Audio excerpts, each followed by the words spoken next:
తక్కువ సమయంలో ఎక్కువ ఇన్ఫర్మేషన్ తెలుసుకోవడమే స్మార్ట్ పీపుల్ చేసే పని. న్యూస్ పేపర్ లాంటి క్లారిటీ న్యూస్ ఛానల్స్ కంటే క్వాలిటీ. ఏంటి ఇంకేంటి? 4 TV app download it. Good morning, welcome to our front news బులెటిన్లో ముందుగా హెడ్లైన్స్ చూద్దాం.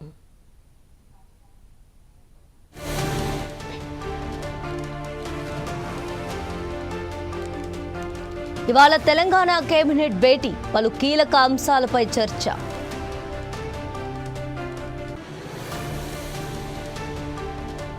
ఇవాళ పోలవరానికి సీఎం చంద్రబాబు, ప్రాజెక్ట్ నిర్మాణాలపై పరిశీలన.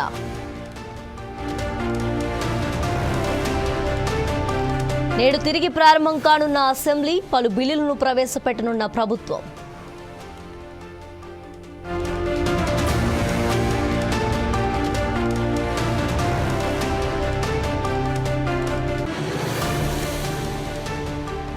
రెండో రోజు కొనసాగుతున్న గ్రూప్ 2, ఇవాళ 3, 4 పేపర్లు నిర్వహణ.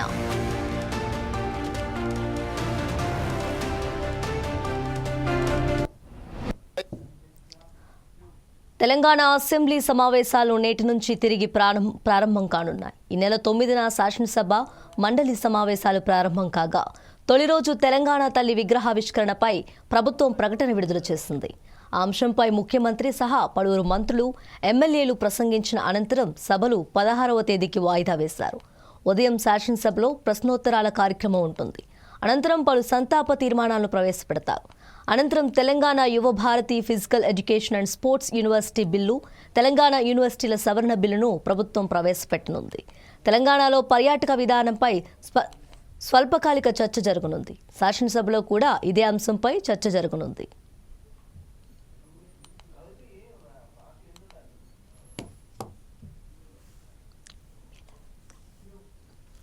ఇవాళ జరిగే బిజినెస్ అడ్వైజరీ కమిటీ సమావేశంలో శాసనసభ మండలి ఎన్ని రోజులు నిర్వహించాలనే దానిపై నిర్ణయం తీసుకోనున్నారు. ఈసారి దాదాపు వారం రోజుల పాటు సమావేశాలు జరిగే అవకాశం ఉన్నట్లు తెలుస్తోంది. ఈ సమావేశాల్లో రైతు భరోసా విధి విధానాలపై చర్చ జరగనున్నట్లు తెలిసింది. కొత్త ROR 2024 చట్టాన్ని కూడా తీసుకురానున్నట్లు సమాచారం. అసెంబ్లీ మండలిలో ముఖ్యమంత్రి ఆధీనంలో ఉన్న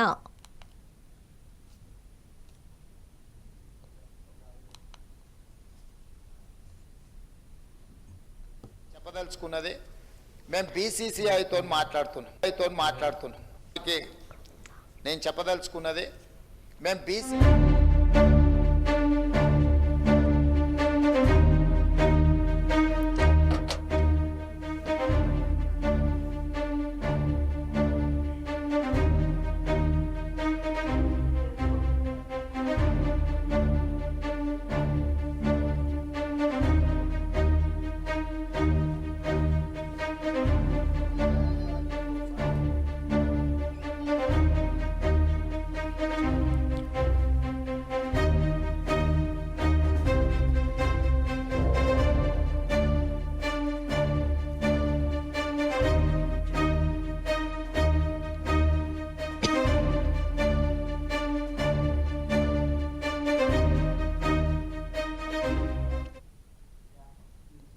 తెలంగాణలో గ్రూప్ 2 పరీక్షలు తొలి రోజు ప్రశాంతంగా జరిగాయి. మొదటి, రెండో పేపర్లను ఉదయం, మధ్యాహ్నం 2 సెషన్లుగా నిర్వహించగా సోమవారం 3, 4 పేపర్లు నిర్వహిస్తున్నారు. TGPSC జారీ చేసిన గ్రూప్ 2 నోటిఫికేషన్లో ఇది చివరిది. ఇప్పటికే గ్రూప్ 1, గ్రూప్ 3 పరీక్షలు పూర్తి కాగా గ్రూప్ 4 ఉద్యోగాలు కూడా భర్తీ అయ్యాయి.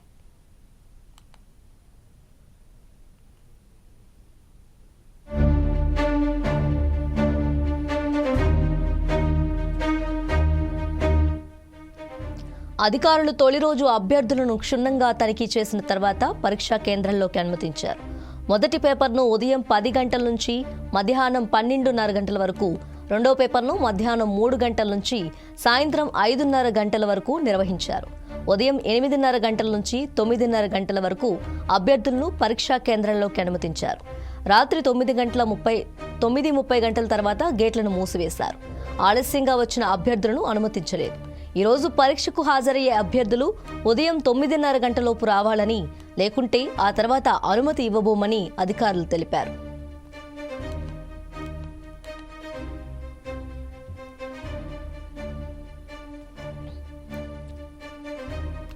గ్రూప్ 2 పరీక్షకు తొలి రోజు సగానికి పైగా అభ్యర్థులు హాజరు కాలేదు. మొత్తం 783 ఉద్యోగాలకు 5,51,855 మంది అభ్యర్థులు దరఖాస్తు చేసుకున్నారు.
పోలవరంపై కూటమి ప్రభుత్వం ప్రత్యేక దృష్టి సారిస్తోంది.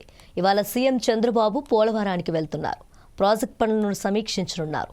మరి కాసేపట్లో ఉండవల్లి నివాసం నుంచి హెలికాప్టర్లో బయలుదేరి ప్రాజెక్ట్ వ్యూ పాయింట్ వద్దకు చేరుకొని అక్కడి హెలిప్యాడ్ వద్ద దిగుతారు. పనుల పురోగతిని పరిశీలించిన తర్వాత ప్రాజెక్ట్ నిర్మాణం, నిర్వాసితుల పునరావాస అంశాలపై అధికారులతో సమావేశమవుతారు.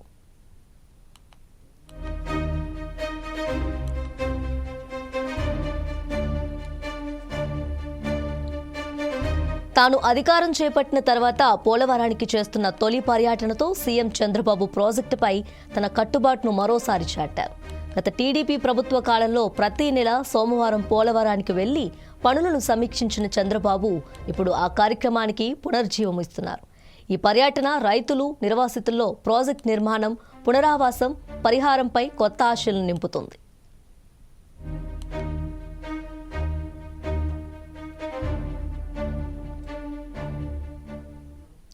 2027 డిసెంబర్ నాటికి ప్రాజెక్టు పూర్తి చేయాలని లక్ష్యంగా పెట్టుకున్న ప్రభుత్వం పనుల షెడ్యూల్ను సీఎం నేడు ప్రకటించనున్నారు.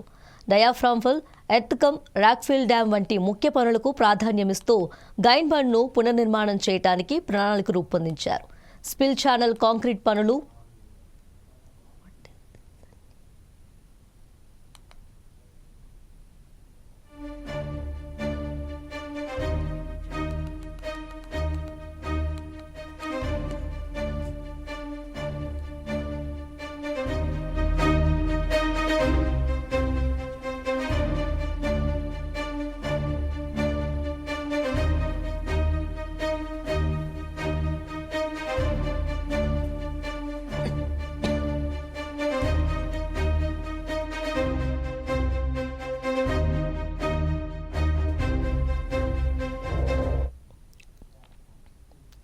నేడు తెలంగాణ కేబినెట్ సమావేశం కానుంది. ఇవాళ మధ్యాహ్నం 2 గంటలకు అసెంబ్లీ కమిటీ హాల్ 1లో తెలంగాణ కేబినెట్ భేటీ కానుంది.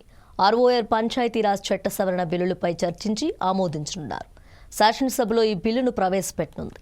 2కి మించి పిల్లలున్న వారు కూడా పంచాయతీ ఎన్నికల్లో పోటీ చేసేందుకు అనుమతించేలా పంచాయతీరాజ్ చట్టానికి సవరణలు ప్రతిపాదించనుంది.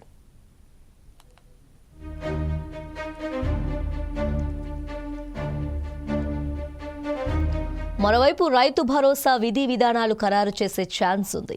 వీటిపై శాసనసభ చర్చ నిర్వహించనుంది.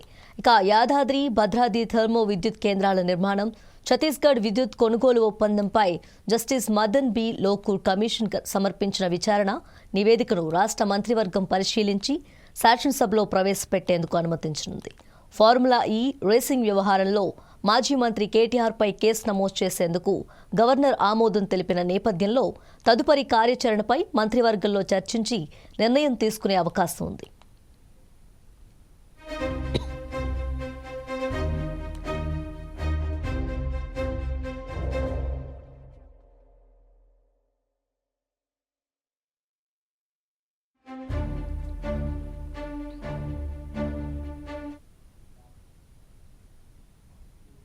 అంబేద్కర్ కోనసీమ జిల్లా అమలాపురం అర్బన్ డెవలప్మెంట్ అథారిటీ చైర్మన్గా అల్లాడ స్వామినాయుడు నియమితులయ్యారు.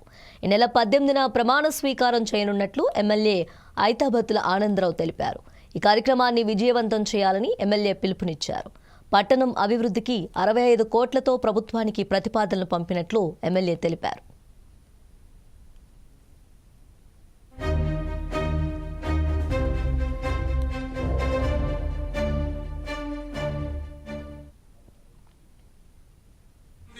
కాలంగా చూస్తే కాకినాడ పార్లమెంటు కేంద్రం అభివృద్ధి చెందిన విధంగా, రాజమండ్రి పార్లమెంటు కేంద్రం అభివృద్ధి చెందిన విధంగా అమలాపురం పార్లమెంట్ కేంద్రం అమలాపురం అభివృద్ధి చెందలేదు. అందుకే ఇప్పుడు కూటమి ప్రభుత్వంలో శాసనసభ్యుడిగా నేను, పార్లమెంట్ సభ్యులు, మంత్రులు అందరూ కలిసి ఈ యొక్క నియోజకవర్గ కేంద్రమైన అమలాపురాన్ని, జిల్లా కేంద్ర అమలాపురాన్ని అన్ని విధాలుగా అభివృద్ధి చేయడానికి ఇవాళ మనం ముందుకెళ్ళాలని మీ అందరినీ తెలియజేసుకుంటున్నాను. శాసనసభ్యుడిగా కూటమి ప్రభుత్వం వచ్చిన 6 నెలల్లో మరి రోడ్లు వైండింగ్ చేయడానికి సుమారు 65 కోట్లకి అచ్చెన్నాయుడు గారికి ప్రపోజల్ పంపించాం ఆయన ద్వారాగా. అలాగే మరి రోడ్లు విస్తరణ చేయడానికి ఏకగ్రీవంగా అన్ని రోడ్లు వైండింగ్ చేయడానికి మాస్టర్ ప్లాన్ ఆమోదాన్ని మున్సిపాలిటీలో చేయించాం. ఎలాంటి వివాదం లేకుండా ఐకమత్యం అందరూ ఒకే పాడతాం. అలాగే అమలాపురం పట్టణంలో ఉన్నటువంటి ట్రాఫిక్ సమస్యను పరిష్కారం చేయడానికి ఈ యొక్క చుట్టూ ఉన్న కాలువల మీద, డ్రైన్ల మీద సుమారు 7 బ్రిడ్జిలు నిర్మిస్తే ట్రాఫిక్ సమస్య పరిష్కారం అవుతుంది కాబట్టి దానికి కూడా ప్రపోజల్ పంపించాం. అందుకే రేపు సమ్మర్లో ఈ బ్రిడ్జిల నిర్మాణానికి విశేషంగా కృషి చేస్తున్నాం. మీడియా సోదరులు కానీ, ప్రజలను కానీ, అన్ని వర్గాలు కానీ ఒకటే కోరుతున్నాం. శాసనసభ్యుడిగా అభివృద్ధి చేయటంలో నేను ముందుంటాను. అభివృద్ధి చేయడానికి, అమలాపురాన్ని అభివృద్ధి చేయడానికి అన్ని విధాలుగా ముందుకు తీసుకెళ్ళడానికి రేయింబావులు కష్టపడడానికి సిద్ధంగా ఉన్నాను. కానీ ప్రజలు కానీ, వ్యాపారస్తులు కానీ, మీడియా మిత్రులు కానీ మీ అందరూ సహకరిస్తే అమలాపురం పట్టణానికి అవసరమైనటువంటి వార్తలు రాయటంలో, అలాగే అమలాపురం జిల్లా హెడ్ క్వార్టర్గా డెవలప్మెంట్లో ముందుకు తీసుకెళ్ళడానికి ఏం కావాలో మీరు వెలుగులోకి తీసుకొచ్చే విషయంలో మీ అందరూ సహకరించాలని కోరుకుంటూ, మరి ఈ సందర్భంగా ఈ నియోజకవర్గంలో నిన్న నీటి సంఘాల ఎన్నికలు జరిగినాయి. ఈ ఎన్నికల సందర్భంగా అమలాపురం అసెంబ్లీ నియోజకవర్గంలో పూర్తిగా 12 సంఘాలు ఉంటే 2 సంఘాలు మమ్మడవరంతో కలిసి ఉన్నాయి. కాబట్టి ఈ 12 సంఘాలు నేను ఏకగ్రీవంగా ఎన్నుకోవడం జరిగింది. ఈ 12 సంఘాలు ఏకగ్రీవంగా ఎన్నుకోవడానికి కారణమైనటువంటి అమలాపురం అసెంబ్లీ నియోజకవర్గ రైతాంగానికి అందరికీ పేరు పేరున ధన్యవాదాలు తెలియజేసుకుంటూ, మరి రాబోయే రోజుల్లో రైతులకి మహాదశ పెట్టబోతుంది. మీరు నిన్న మరి 2047 విజన్ చూశారు. 2047 విజన్లో చంద్రబాబు నాయుడు గారు, పవన్ కళ్యాణ్ గారు, బీజేపీ కలిసి ఈ రాష్ట్రంలో ప్రతి ఇంటికో పారిశ్రామికం తయారు చేయడానికి, ప్రతి అభివృద్ధిని ఇంటింటికి తీసుకెళ్ళడానికి, మారుమూల ప్రాంతాల సైతం అభివృద్ధి చేయడానికి ఈరోజు ప్రభుత్వం కంకణం కట్టుకుంది. ముఖ్యమంత్రి చంద్రబాబు నాయుడు గారు రేయింబావులు కష్టపడి ఈ రాష్ట్రాన్ని ముందుకు తీసుకెళ్ళడానికి ఎంతో కష్టపడిన విషయం మీ అందరికీ తెలుసు. అలాగే అమలాపురం సంబంధించి సుమారు 25 కిలోమీటర్ల పొడవైన తీరం, సముద్ర తీరం మనకుంది. ఈ 25 కిలోమీటర్ల తీరానికి సంబంధించి ఎస్ఆర్ఎం బీచ్ని వేళ అభివృద్ధి చేయడానికి నేను అన్ని విధాల నిర్ణయం తీసుకుంటున్నాను. అందుకే ఈ నెల 27, 28, 29 తేదీల్లో మన ఎస్ఆర్ఎం సూరసేనయానం బీచ్లో ఈ యొక్క బీచ్ ఉమెన్ వాలీబాల్ని జాతీయ స్థాయిలో ఏర్పాటు చేయడం జరిగింది. దానికి కూడా ఏర్పాట్లు జరుగుతున్నాయి. అది అయిన తర్వాత సంక్రాంతి ఉత్సవాలు కూడా అక్కడ ఏర్పాటు జరిగింది. కొల్లు ఫౌండేషన్ సేవలను ఏపీఐఐసి చైర్మన్ మంతిన రామరాజు అభినందించారు. ఈ ఫౌండేషన్లో ఫౌండేషన్ ఆధ్వర్యంలో గత 20 రోజులుగా మచిలీపట్నంలోని నోబుల్ కాలేజ్ గ్రౌండ్స్లో ఎంసీసీ క్రికెట్ టోర్నమెంట్ పోటీలు జరిగాయి. నిన్నటితో ఈ పోటీలు ముగిశాయి. పోటీల్లో గెలుపొందిన జట్లకు మంతెన రామరాజు ట్రోఫీలు అందజేశారు.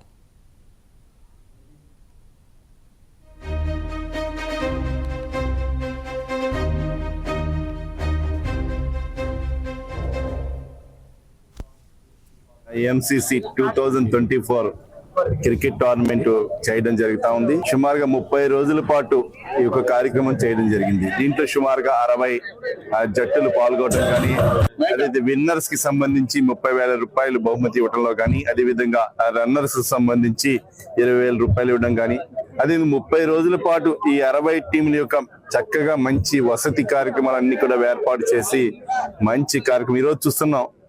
క్రికెట్ అంటే ఎంతో అవసరం రాబోయే తరానికి. ఆల్రెడీ ఎప్పటి నుంచో నడుస్తా ఉంది, కానీ ఇంకా దీని ప్రభుత్వాలు కానీ ఇలాంటి కొల్లు ఫౌండేషన్ లాంటి అన్ని కూడా సమర్థవంతంగా ముందరకు తీసుకెళ్లాల్సిన బాధ్యత మనందరి పైన ఉంది. ఎందుకంటే ఈ రోజు ప్రతి ఒక్కరు కూడా డిజిటల్ రంగంలో అందరూ కూడా సెల్ ఫోన్ పట్టుకుని సెల్ ఫోన్ చూసి ఆ యూట్యూబ్ అనో, లేకపోతే ఫేస్బుక్ అనో, వాట్సాప్ అనో, ట్విట్టర్ అనో, లేకపోతే టీవీలోని అట్లా అందరూ కూడా ఆర్టిఫిషియల్ లైఫ్ అలవాటు పడతా ఉన్నారు.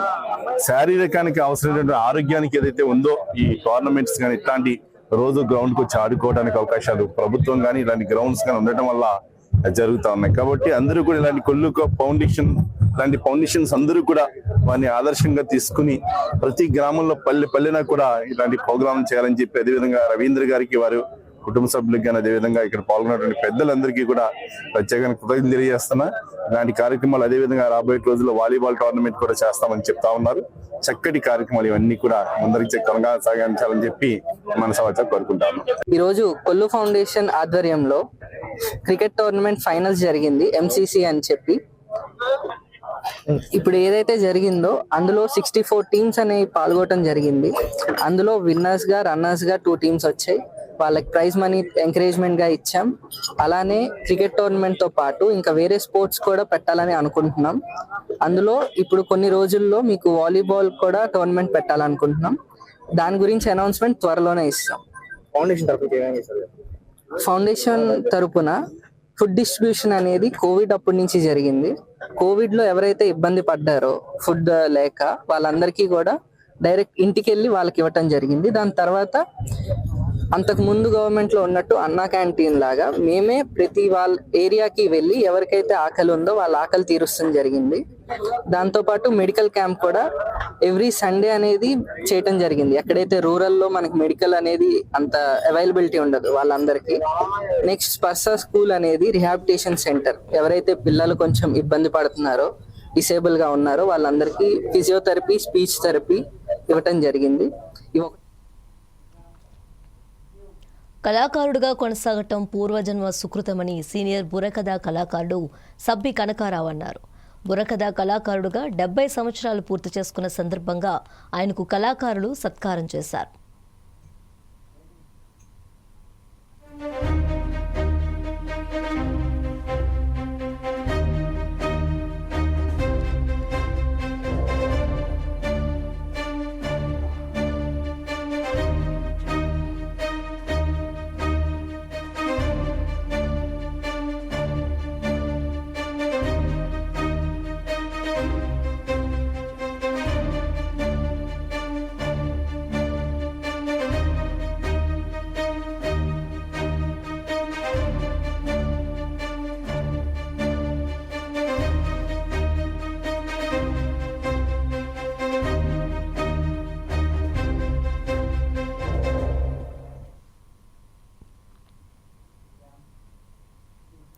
ఇవి బులెటిన్ అప్డేట్స్. మరిన్ని అప్డేట్స్ కోసం చూస్తూనే ఉండండి 4 Sides TV.